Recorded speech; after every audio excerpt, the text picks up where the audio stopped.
for age. So for each specific age, they you have expected body mass index rather than a static BMI like adults. For adults, you have a static body mass index from 25 to 29. You know, if you fall within that range before you can say that you have a healthy body mass index. For children, it varies because, and it's done according to age. For a specific age, there is a normal range for uh, body mass index in which your child uh, should fall in. And for children and adolescents aged 2 to 19 years, a child is considered to have obesity if their body mass index is at or above 95th percentile for children of that age and sex. So these are the breakdown of the medical definition based on the CDC growth chart. For healthy weight, the body mass index should be between 50 and should be less than 85 percentile. A child is described as overweight when the body mass index is at or above 85 percentile, but less than 95 percentile. Obesity is when the body mass index is at or above the 95 percentile for age and sex. While severe obesity, BMI, the body mass index is above 120% of the 95 percentile. You know, that is, the BMI is greater than 35 kilogram by meter squared. So, BMI is a factor of your weight, which is measured in kilogram, over the height, you know, the scale of height. That is how BMI, obesity is measured in children. Okay. All right. Thank you so much. What I'm hearing is a lot of 85, 95, 120. So basically, in fact, once it's above 85, we're in trouble. When it comes to your child's weight. Okay, but why are we seeing a rise in childhood obesity globally, especially in Nigeria, where we have severe cases of undernutrition? I'm always perplexed as to how these children are not getting enough food, yet they are obese. How does that work? The global epidemic of obesity in pediatric population is a direct consequence of interaction between genetics and lifestyle. Also, we can say that genes and hormones, unhealthy diets or unhealthy food choices, lack of physical activity, family eating habits plays a role uh, when it comes to the increased epidemic of the childhood of obesity. And also, in the last decades, obesity has expanded globally as countries that have experienced greater food security, socioeconomic development, and shift in diet, physical activities, and societal and individual behavior driven by globalization and industrial food system also uh, contribute to this global increase in obesity, childhood obesity all over the world. Okay. So is childhood obesity, I'm sure that we want to know, is it purely about the food, or are there genetic factors involved? Are there hormonal factors involved? What is it really about? Uh, I mean, childhood obesity is not purely about food consumption. Both genetic, as I mentioned earlier, both genetic and hormonal factors also significantly contribute to childhood obesity. They often interact with lifestyle and environmental factors. So genetic influence affects fat metabolism, fat distribution, and satiety, while hormonal imbalance, such as hypothyroidism, can increase appetite. It can genetic predisposition is common, but it's rare because there are some genetic syndrome, which makes these children to be prone to obesity. Such genetic syndrome includes Prader-Willi syndrome. So when it comes to obesity, they are in children, there are a lot of factors that contribute, both genetic, hormonal, then lifestyle, and also environmental factors, which, lifestyle, which includes dietary factors and environmental factors. All this comes together to play a role when it comes to the development of childhood obesity. All right. Thank you so much, Dr. Fiola. You're still tuned to Women Radio 91.7. This is Radio Doctor, and we are here with Dr. Olufumlola Akinola, speaking on childhood obesity and physical activity. Dr. Akinola is the consultant pediatrician at St. Ives Family Hospital. Okay, my next question is this. Do you think that screen time has a direct impact on weight gain in children? Screen, is it because they sit down in front of the TV eating, or what would you say to that? Um, when you say screen types, which when you come screening device, this include television, use of iPads, laptops, um, you know, iPad, laptops, tablets, you know. Any Yes, device, basically. and this in excessive screen time, when your child have more than 2 to 3 hours per day, you know, looking at, sitting before the television or engaging themselves with this device, we realize that it's significantly linked to increased obesity, overweight, and higher blood pressure in children and adolescents, and also in adults.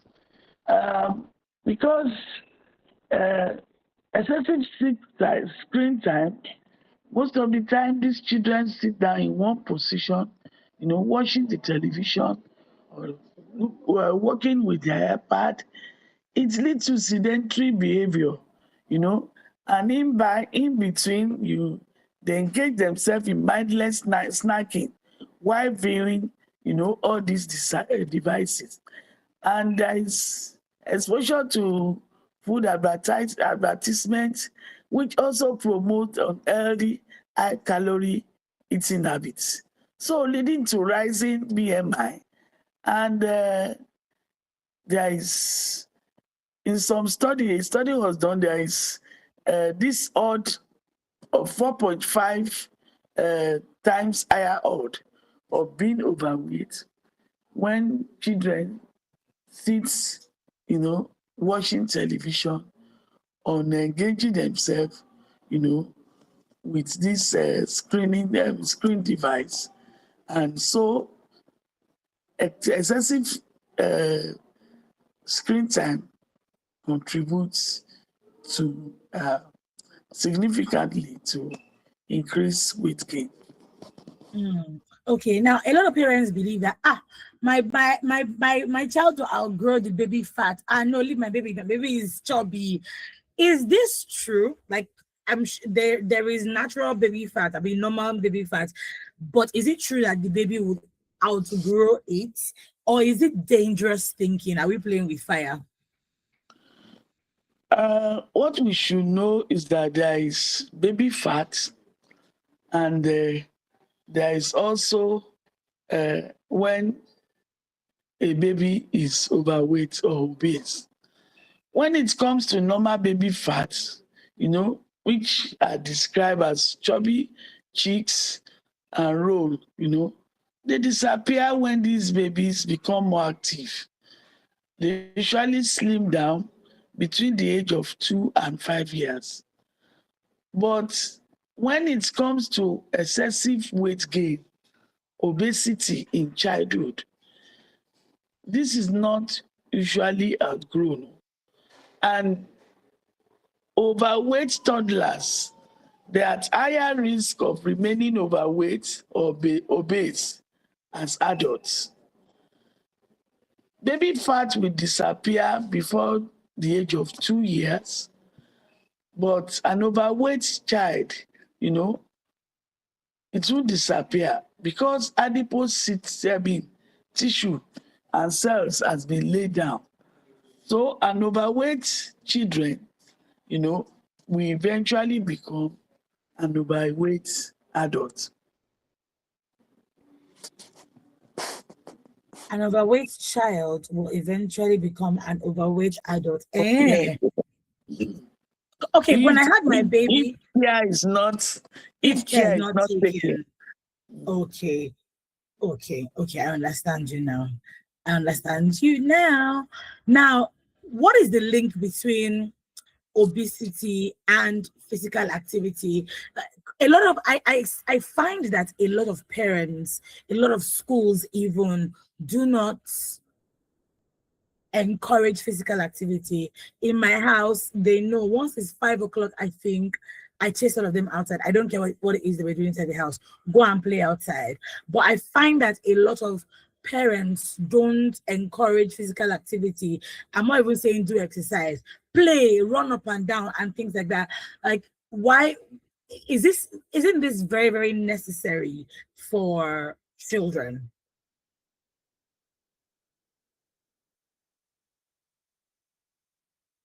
We lost Dr. Kela there. She dropped off a call, but you're still tuning into Women Radio 91.7 FM, the voice of women, Nigeria's first and only radio station for women and their families. And this is Radio Doctor.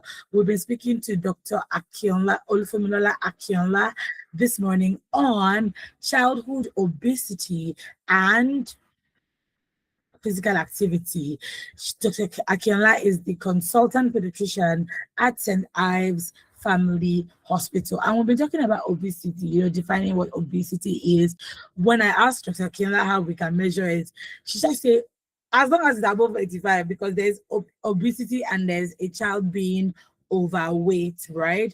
And she said for overweight, above 85 percentile and not below 95 percentile, and then for obesity 120. Once it's over 80, we're in trouble. That's what we've been talking about this morning on on Radio Doctor this morning. Again, the phone lines are open: 07000 09155 or you can call us on 0800 1235 917. You can text or WhatsApp us on 08155 917 or 0700 0703, beg your pardon, 1756 537. Okay, Dr. Kenala is back. Hi, Dr. Kenala, can you hear me? Yes. Okay, I was asking about, I gave the example of how parents and schools do not really encourage physical activity. I'm not sure why with the kids. You even find that there are some schools that they don't really observe break time. When it's break time, they just sit down in the class. For me, I'm very, very big on play.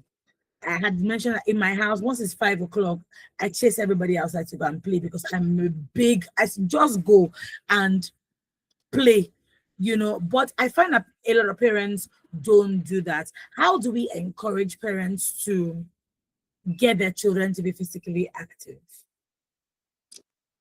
I mentioned earlier that obesity occurs when more calories are consumed than are burned.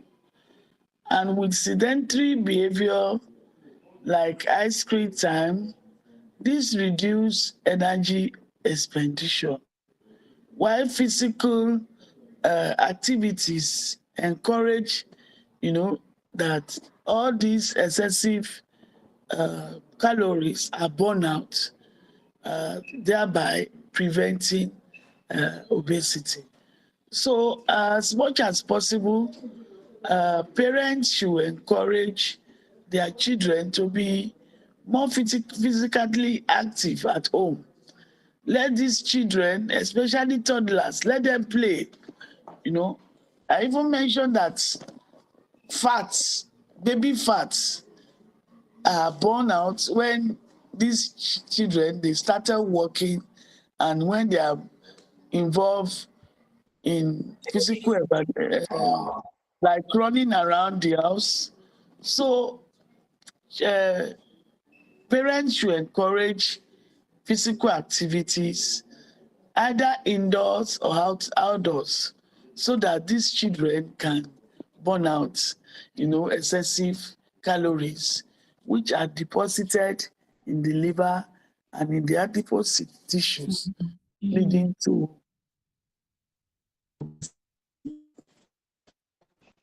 Hi, Dr. Kina. Hello. Okay, I can hear you now. The network cut off a bit. Okay. There are a lot of parents who don't know how to correct unhealthy eating habits, either because they themselves don't know what is supposed to be healthy, they themselves eat unhealthy, they have unhealthy eating habits. But then how can parents do so? Does this have to do with them even learning what is healthy for themselves by themselves before they will now pass it on to their children? Yes, the children will their lifestyle is patterned, along the lifetime. I mean, the lifestyle of their parents is what.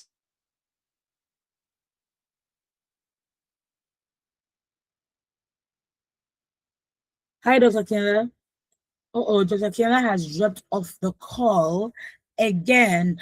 Again, this is Women Radio 91.7 FM. My name is Fumi Bangala, and I'm your host this morning on Radio Doctor. Unfortunately, we're having technical issues with the network. Go to the airport last class in this country with network. But we've been talking about childhood obesity and physical activity. The last question I asked Dr. Kiana was on how parents can encourage healthy eating habits with their children. But what I find is a lot of parents don't even know what to eat healthy. We eat carbohydrate, rice, bread, issue, rice, bread, yam, rice, bread, spaghetti, rice, bread, like noodles. everything, and we hardly have them with vegetables on the side. A lot of us are, you don't even give your children vegetables, you don't even give your children fruits to eat. My children are really, really picky eaters. They are picky eaters. So what they refuse to eat in vegetables, I find a way to infuse it. Like if I make fried rice, you will eat that carrot by force at some point. And then I force them to eat swallow with vegetable soup or okra sometimes. They used to like it before, but I don't even understand what is going on with them right now. But then I also make sure that there are fruits in the house that they can eat so that they can also keep healthy. That fruits one, oh shekoko, you don't use the pass grapes, apples, and bananas. They must eat those ones. They have it. They must is a must to they must eat it. But so I think that what I'm trying to say is don't overthink it as a parent. Even you can infuse eating healthy in your diet. You eat eba instead of putting a mountain of eba. A portion of eba is okay. What you really, really need is the soup, not the eba. Welcome back, Dr. Akela. So sorry about the network challenges. Network. Yeah, so sorry about the network challenges. Okay, yes. You were speaking about the question I asked was about getting parents to give their children better eating healthy habits, basically. And yes, I'm saying that uh, parents should lay a good foundation of eating healthy so that their children can follow up. You know, um, children will pattern their lifestyle after the lifestyle of uh, their parents, especially when it comes to dietary intake. So it is good for parents to know what a healthy Yeah. a healthy diet is and lay a good foundation for these children so that they can follow up with it. Avoid eating of junk food or giving these children high calorie sugar consumption, especially those that are provided in small packs. Rather give a balanced diet, fruit and vegetables, you know, with balanced diet for your children when they are going to school. Okay. My next question for you is this. I've seen this happen quite a few times. Weight loss diets. I've seen parents pay weight loss practitioners, dietitians, um, to so that their children can lose some weight. Are these weight loss diets safe for children, or should the focus be different? Uh, this weight loss diet is not the first line treatment when it comes to the management uh, of obesity in children. Rather, it is best to start with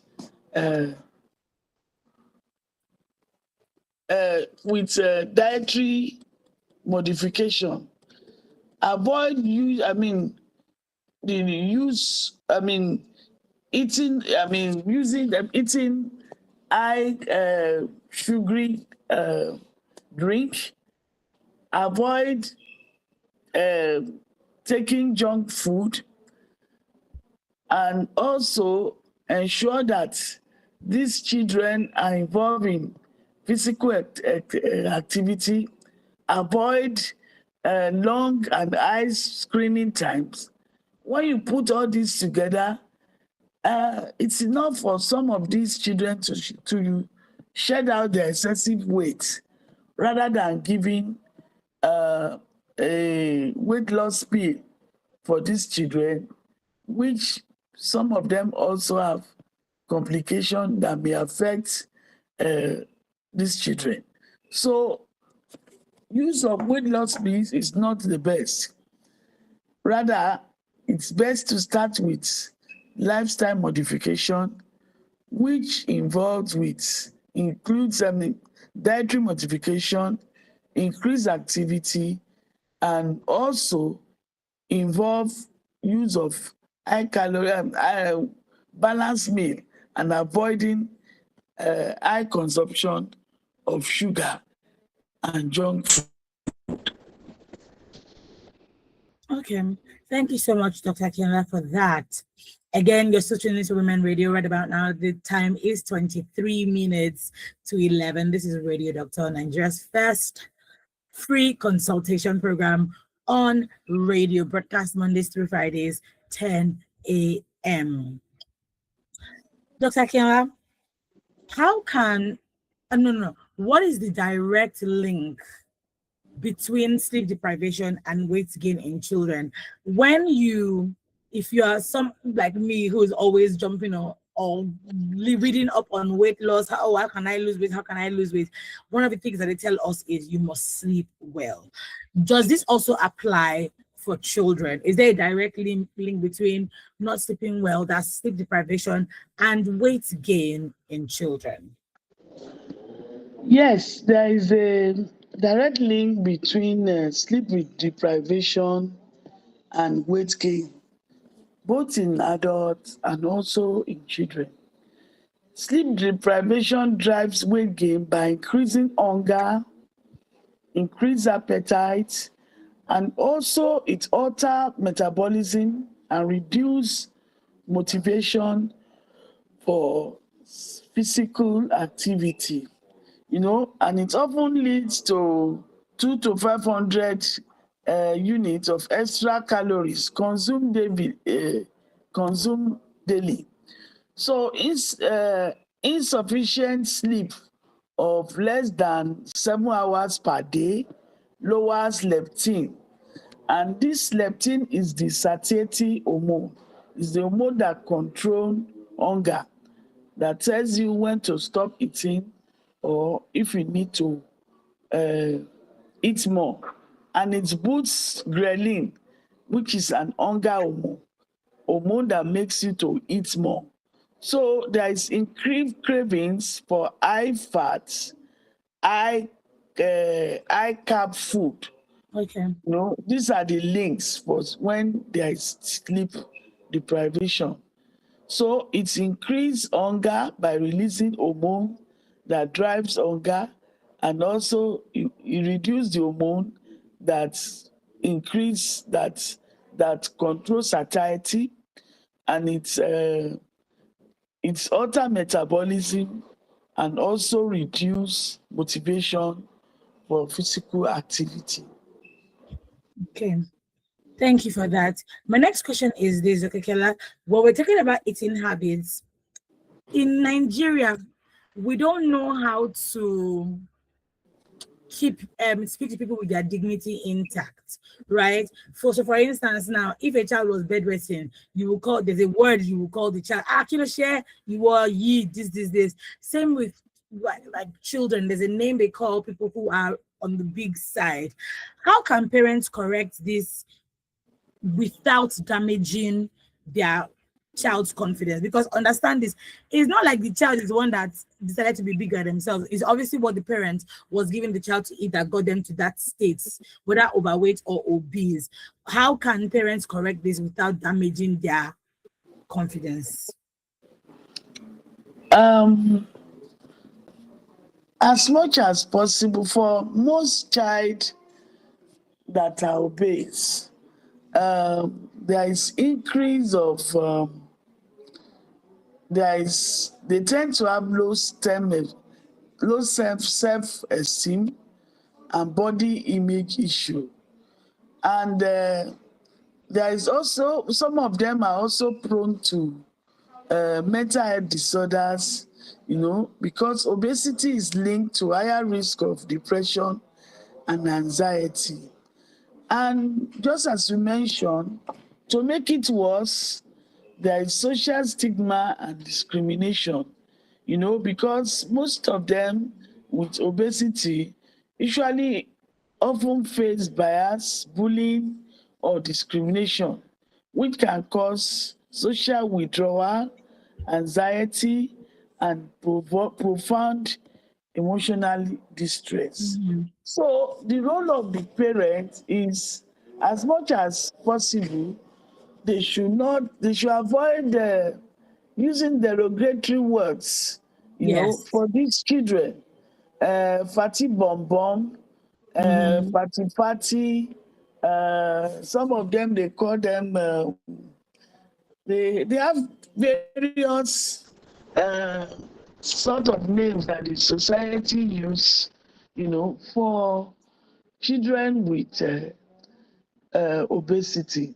So rather than using these derogatory words, the parent should be able to walk along with this child, when it comes to lifestyle Let me modification, introduce you you a know, Kaido rolls recipe expecting and them questions from to, Pinkett. I mean, increase the physical activity, also plan with their diet. There's some of them we may need to work with dietitian, how to plan a healthy diet, a healthy low carb diet for these children.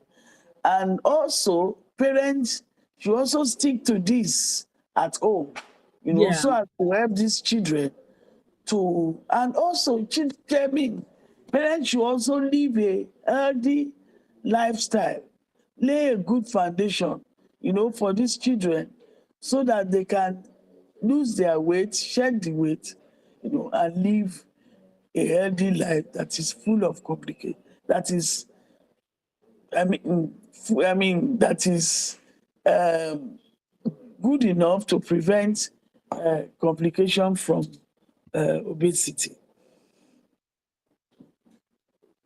Okay, Dr. Kela, in terms of physical activity, what kind of or what types of physical activity should parents encourage their children to engage in to help them, movement, to keep their weight at bay, things like that? I mean, some of the physical activity, that these children can involve is, let them engage, engage them at home Mm, rather than sitting down. There are a lot of physical activity that and plays that children can do, both indoor and outdoor. mm, Indoor, engage them in work at home. Let them be involved in sweeping, cleaning when they are old enough, cleaning the house in the morning.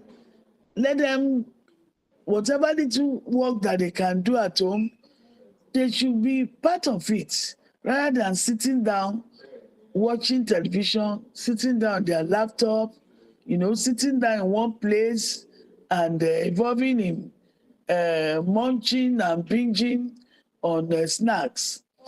And also, outdoor, they can do, walking. Walking can also be, I mean, activities to at least to shed weight, while there are some most other exercise which uh, can be prescribed for those that are specialists, for children um, that are obese. And also swimming is also good. It's one of the slow exercise that they can get involved with, which they can be done at school, during the time on weekend. They can go for swimming, playing ball. For those that are either male or female, let them involve in basketball, let them play football. These are ways that children can get involved with, to shed weight. mm. And then before we go, Dr. Akala, what are the simple daily challenges or daily changes, it could be challenges too, that families can start this week to reverse unhealthy weight gain, especially for parents who are worried about their child's weight? The simple and significant change that they can start with is when it comes to dietary modification. Avoid packing high carb, excessive sugary drink for your children when they are going to school, especially those that have the tendency to be obese. Keep them balanced diet and substitute these high carb, high calorie, sugary drinks with fruits and vegetables, which they can consume when they get to school. Yeah. And also, as a as a parent, also lay a good foundation for them by avoiding all this junk food. Cook at home for your child, healthy diet, rather than going out, leave home without breakfast, and which make them to prone to start going for junk food. Okay. Thank you so much, Dr. Akinla, for today's edition of Radio Doctor. I mean, today was very, very informative, especially in a country like Nigeria, like I said at the start, where you just see children and you're wondering, okay, how did this child get to be this big? I remember seeing some videos on TikTok a while ago, and then parents are, happy. Oh, they've turned it into content. And I'm like, your child's life is at stake here. Like, this is not something that you should be laughing about. But I'm hoping that every single person who has listened to us today has gotten one or two things so that they can, inculcate it in their lives, for their children, and also start with themselves, most importantly, because you cannot give to your children what you are not doing. You say your child should eat vegetable, but you are not eating it, you're eating rice. That child will be like, something is wrong somewhere. So yeah, thank you so much, Dr. Kenla, for coming on the show today. We truly, truly, truly appreciate you. Dr. Kenla is consultant pediatrician at St. Ives Hospital. So you can reach out to her through the TeleDoc app so that you can have conversations with her. Thank you once again, Dr. Kenla, for coming on the show. Thank you for having me. All right. Many thanks to my producer, Aisha Sonic. Thank you so much, Rachel, in the studio, for also producing me. And to our executive producer, Tomo Kiwale Shinaya, we say thank you. See you tomorrow for another edition of Radio Doctor. My name is Femi Bangala. Do have a healthy day.